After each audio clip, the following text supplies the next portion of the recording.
ఇద్దరు ప్రజల సొమ్ము చేత జీతాలు తీసుకొని బాధ్యతాయుత స్థానంలో పనిచేయాల్సినటువంటి గౌరవ ఈ రాష్ట్ర ముఖ్యమంత్రి గారు ఒకవేళ ముఖ్యమంత్రి గారు వైఫల్యం చెందితే ప్రభుత్వం వైఫల్యం చెందితే ముళ్ళుగడ్డే పట్టుకొని ప్రభుత్వాన్ని గాడిన పెట్టి సరి అయినటువంటి తోవలో నడిపించాల్సినటువంటి ఆయనే ఇంకొక ఆయన ప్రతిపక్ష నాయకుడు. దాదాపు అన్ని దినపత్రికలలో పొద్దుగాల లేచి ఇద్దరు కలిసి తెలంగాణ రాష్ట్రాన్ని అభివృద్ధి చేసేందుకు తెలంగాణ రాష్ట్ర ముఖ చిత్రాన్ని మార్చేందుకు ఏమేమి హామీలు ఇచ్చిరో చూద్దామని పొద్దుగాల లేచి పేపర్లు చదివినండి. 3 గంటలు చదివాను అన్ని పేపర్లు, తెలుగు, హిందీ, ఇంగ్లీష్, ఉర్దూ అన్నీ చదువుకొని వచ్చి.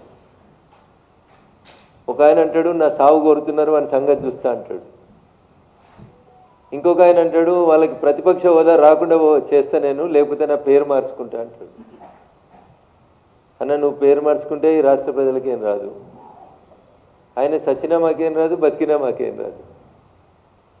ఆయన ఫామ్ హౌస్ కాడికి రైతులు వచ్చి ఆత్మహత్యలు చేసుకుంటే పైసలు ఇవ్వక 10 ఏళ్ళు పాలించిన ఆయన ఊర్ల పేర్లతో సహా చెప్పినాం. దౌలతాబాద్ దుబ్బాక నియోజకవర్గం వాళ్ళు, గజ్వేల్ నియోజకవర్గానికి సంబంధించిన రైతన్నలు కేసీఆర్ గారు ముఖ్యమంత్రి ఉన్నప్పుడు ఫామ్ హౌస్ దగ్గరికి వచ్చి కూతవేడు దూరంలో ఆత్మహత్యలు చేసుకుంటే ఈ రోజు దాకా రైతన్నలకి నష్టపరిహారం ఇవ్వలేదు ఆయన.